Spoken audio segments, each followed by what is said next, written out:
CISF অর্থাৎ central industrial security force, ministry of home affairs, ঠিক আছে, মিনিস্ট্রিয়াল জবের কিন্তু নতুন বিজ্ঞপ্তি প্রকাশিত হয়েছে।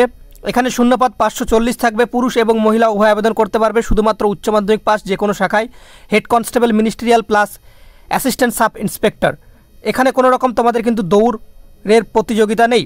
ছেলেদের ক্ষেত্রে কিন্তু তোমাদের কিন্তু 165 সেন্টিমিটার কিন্তু হাইট লাগবে জেনারেলদের ক্ষেত্রে। সিআইএসএফের চাকরির নতুন নিয়োগের বিজ্ঞপ্তি প্রকাশিত হয়েছে।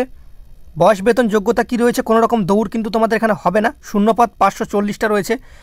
অনলাইনে আবেদন তোমরা করতে পারবে 25/10/2022 পর্যন্ত। জয় হিন্দ বন্ধুরা, তোমরা দেখছো তোমাদের ইউটিউব চ্যানেল মা online point. Director general CISF central industrial security ফোর্সের তরফ থেকে তোমাদের নোটিশটি প্রকাশিত হয়েছে। দুরকম পদ রয়েছে, assistant sub inspector, stenographer and head constable ministerial. আবেদন শুরু হবে 26/9/2022 থেকে, আবেদন চলবে 25/10/2022 পর্যন্ত।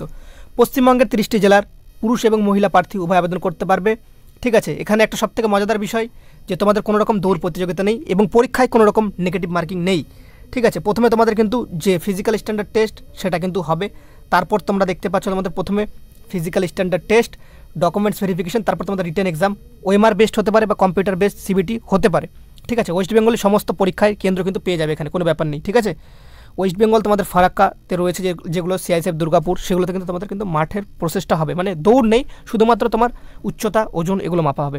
হেড কনস্টেবল মিনিস্ট্রিয়াল, এখানে টাইপিং টেস্ট সবার শেষে থাকবে, ঠিক আছে। অ্যাসিস্ট্যান্ট সাব ইন্সপেক্টর, স্টেনোগ্রাফার আর হেড কনস্টেবল মিনিস্ট্রিয়ালের ক্ষেত্রে কিন্তু সবার শেষে টাইপিং টেস্ট থাকছে। আবেদন পদ্ধতি শুধুমাত্র অনলাইনে তোমরা আবেদন করতে পারবে। বিস্তারিত আমরা তোমাদের জানাচ্ছি, ভিডিওটা সম্পূর্ণ দেখো। একটা লাইক করে বন্ধুদের মাঝে অবশ্যই শেয়ার করে দিও, এত সুন্দর তোমাদের সামনে একটা নিউজ তুলে ধরছি আমরা।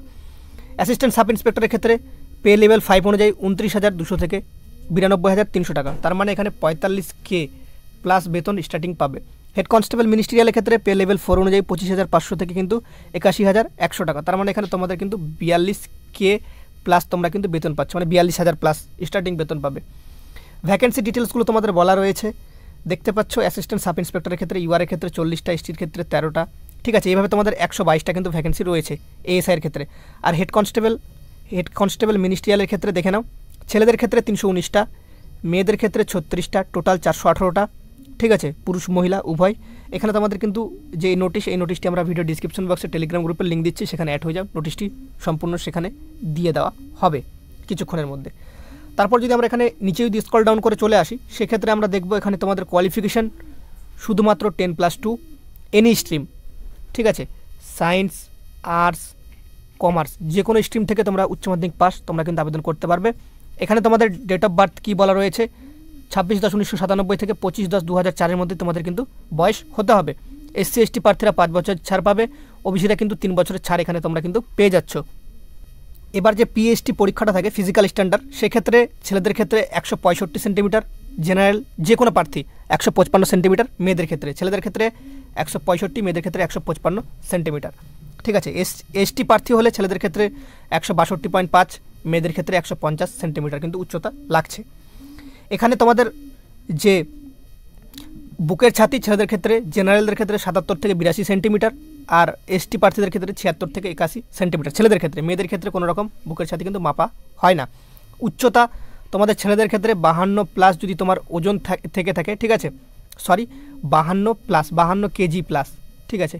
আর মেয়েদের ক্ষেত্রে 45 কেজি প্লাস যদি ওজন হয়ে থাকে, সেক্ষেত্রে তোমাকে কিন্তু ফিট করে দেওয়া হবে। এখানে তোমাদের যে স্কিল টেস্ট, টাইপিং টেস্ট সেটা কিন্তু বলা রয়েছে, স্কিল টেস্ট অফ কম্পিউটার, ঠিক আছে। তো এখানে একটু ইসেরটা টাপ রয়েছে অ্যাসিস্ট্যান্ট সাব ইন্সপেক্টর, যেটা হেড কনস্টেবল মিনিস্ট্রিয়াল, এটা কিন্তু মিনিস্ট্রিয়াল চাকরি, খুবই ভালো চাকরি। এখানে তো মেডিকেল স্ট্যান্ডার্ড রয়েছে, ঠিক আছে। তো এত হাই র্যাঙ্কের চাকরি করবে তো মেডিকেল স্ট্যান্ডার্ড রয়েছে মোটামুটি, ঠিক আছে। খুব একটা টাপ লেভেলের তো বলবো না, যেরকম জিডিতে হয়ে থাকে তার থেকে একটু কম লেভেলেরই রয়েছে এখানে বর্তমানে, ঠিক আছে। তো তোমরা এখানে আমাদের ওয়েস্ট বেঙ্গলেই পরীক্ষা দিতে পারবে, ঠিক আছে। ওয়েস্ট বেঙ্গলে পরীক্ষা কেন্দ্র রয়েছে। তো এগুলো তোমরা দেখতে পাচ্ছ, এখানে CISF DIG, CISF south east zone, যেখানে দেখতে পাচ্ছ কলকাতা টাউনশিপ, কসবা কলকাতা। এখানে তোমাদের মাঠ হয়ে থাকে দুর্গাপুর, কল্যাণী দুর্গাপুর যে রয়েছে, ঠিক আছে। তো দুর্গাপুর প্লাস হচ্ছে ফারাক্কাতে কিন্তু তোমাদের পিএইচডি পরীক্ষা হয়ে থাকে। তো তোমরা আবেদন করতে পারো, পরীক্ষাও কিন্তু ওয়েস্ট বেঙ্গলেই হবে, মানে রিটেন এক্সামটা। আমরা যদি নিচে স্ক্রল ডাউন করে আসি, সেক্ষেত্রে দেখব 100 টাকা তোমাদের ইউআর ওবিসি প্রার্থীদের জন্য রয়েছে, বাদবাকি SC ST ফিমেল প্রার্থীদের জন্য কোনো রকম ESM প্রার্থীদের জন্য কোনো রকম কিন্তু অ্যাপ্লিকেশন ফি নেই, ফ্রিতে তোমরা আবেদন করতে পারবে। ঠিক আছে, সমস্ত ডকুমেন্টসগুলো তো তোমাদের নিয়ে যেতে হবে। ঠিক আছে, এখানে যদি আমরা স্ক্রল ডাউন করে নিচে আসি তাহলে দেখবো এখানে পরীক্ষার সিলেবাসটা। এখানে তোমাদের আবারও বলা রয়েছে রিটেন এক্সাম OMRও হতে পারে, কম্পিউটার বেসডও হতে পারে। তোমাদের ফার্স্টে দ্য ক্যান্ডিডেট PhD ডকুমেন্টস ভেরিফিকেশনে পাস করতে হবে, তারপরে তোমাদের কিন্তু OMR পরীক্ষা, কম্পিউটার বেসের পরীক্ষা কিন্তু হবে। 100টা প্রশ্ন হবে।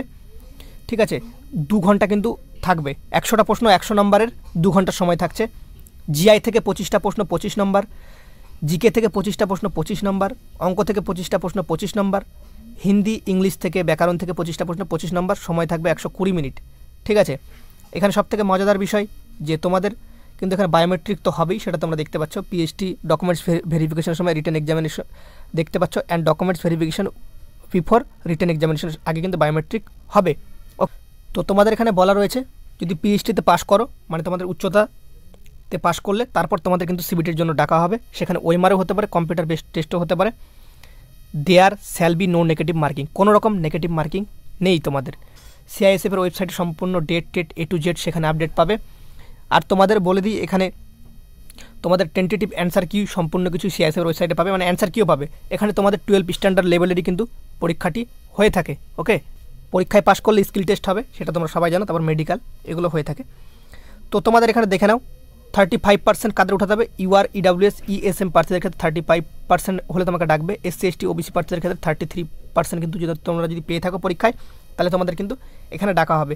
তো বিস্তারিত এই নোটিফিকেশনটি আমরা তোমাদের টেলিগ্রাম গ্রুপে দিয়ে দিচ্ছি। টেলিগ্রাম গ্রুপের লিঙ্ক ভিডিও ডিসক্রিপশন বক্সে দিচ্ছি, সেখানে অ্যাড হয়ে যাও, সম্পূর্ণ কিছু ডিটেলসে জানতে পারবে। আর আশা করি তোমাদের সম্পূর্ণ কিছু কভার করতে পেরেছি। এর বাইরে যদি কোনো কিছু জানার থাকে তো অবশ্যই তোমরা কমেন্ট করতে পারো। পরীক্ষার ল্যাঙ্গুয়েজ হিন্দি আর ইংলিশ ভাষায় পরীক্ষা হবে। ঠিক আছে, নাহলে তোমরা এটা কমেন্ট করতে আমি জানি। ভালো লাগলে একটা লাইক করে বন্ধুদের মাঝে শেয়ার করে দিও। চ্যানেলে প্রথম হলে অবশ্যই সাবস্ক্রাইব করে পাশে থাকা বেল আইকনটি ক্লিক করে দিও। জয় হিন্দ, জয় ভারত, সবাই ভালো থেকো, সুস্থ থেকো।